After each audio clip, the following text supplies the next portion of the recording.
One of the most important questions you have to answer for yourself is deciding what's important and what's not important, Hmm. right? Like um, I probably spent too much of my early career working on things that don't really matter.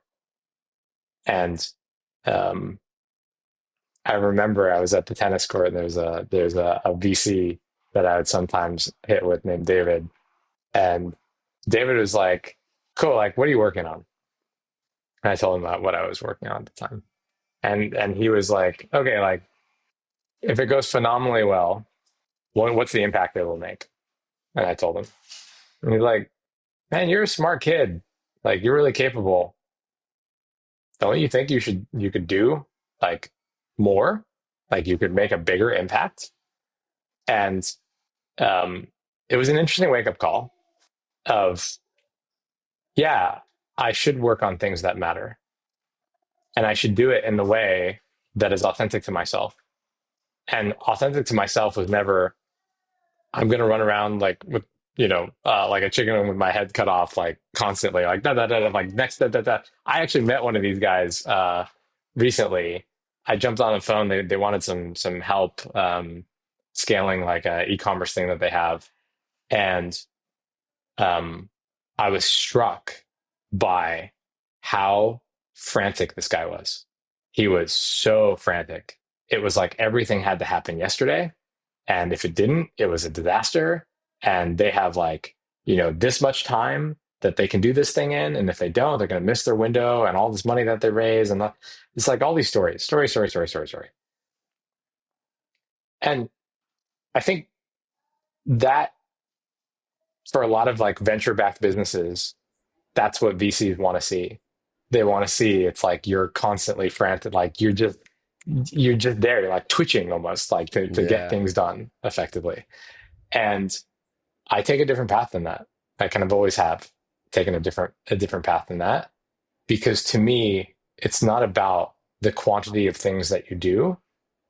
It's about the quality of the execution of the things that you do.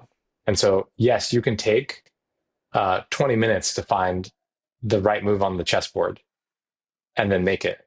You don't need to make 20 moves, like, but you need, like, in that moment, you need to spend as much time as you need to make the right next move. And so often, um, we miss that if we just made the right impactful moves, our lives would be tremendously easier. And I can almost guarantee that any founder, entrepreneur, CEO, I can pull up their calendar, I can pull up their emails, I can analyze what they did for the week and tell you that 80 to 90% of what they didn't matter. Like ultimately actually did not matter in the end. It, there's a few things that they might do that have like large amounts of impact. But so many of the things that we obsess about, so many things that we do, they just don't even matter. Like even if you did them, the universe, if you didn't do them, the universe wouldn't be any different, How do you discern right? that?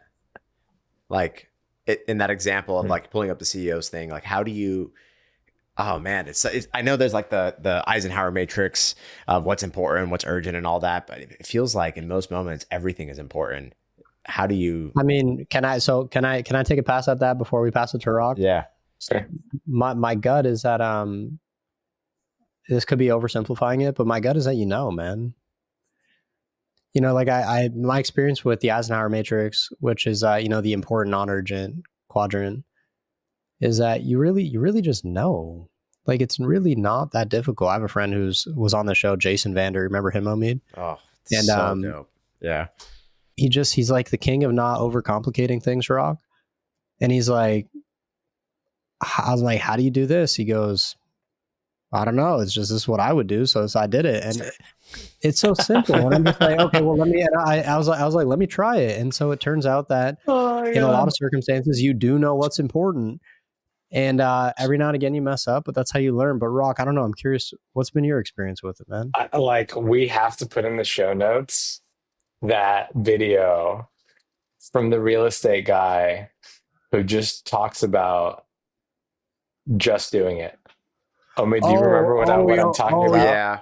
Oh, dude, that's The such a banging speech You video. just do it and do and do it it Do it. and and do Yeah, do it. it do till the it. job gets Yeah. done. Yeah, we gotta throw that in. Dude, 100%. please put that in the show I'm notes. gonna It's make a note of it amazing. right now. Yeah, It's the so it's so good because it just cuts through the noise. And I think ultimately, I mean, your question is boils down to it's like, how do I cut through the noise and actually hear the signal and act on the signal? Yeah. Because I feel like everything is important all the time. If everything is important all the time, nothing is important. So effectively, everything is noise, right? Because it doesn't allow you to detect the signal. I will. I'll differ a little bit from Nick in that I think you know the answer uh, if you have clarity of thought, clarity of mind, like healthy body and mind. Right? If you don't, uh, it's much harder, right? If your mind is totally consumed by all of these negative stories that you're telling yourself, um, it's very hard to see what the signal is from the noise, right? So this is why, like, oftentimes you see so many of these founders or CEOs, like they start lifting, they work out, they like get their diet right, they all these things, right? And it's not to say that you need to do all of those things in order to have clarity of thought. But I'll tell you, it certainly doesn't hurt to exercise consistently. It certainly doesn't hurt to eat really well. It certainly doesn't hurt to nurture productive relationships in your life and have healthy relationships, right? All of those things are going to, like, how hard is it to have clarity of thought when you are arguing with your wife or your significant other, Oh man. right? Like, how hard is it to have clarity of thought when your best friend is mad at you? Yeah. How hard is it to have clarity of thought um, when you have to go to the doctor because you have some serious health condition, right? It's like you've heard a million times, right? Like the the healthy man has many dreams, the sick man has one, right? It's just there's so many other things that are worthwhile to get in order when you're talking about how do I detect the signal from the noise, right? So um, I think, look, like, again, another topic we could go super deep on of like, well, how do you train yourself to see opportunity, right? Um, Oh, that's how do fun.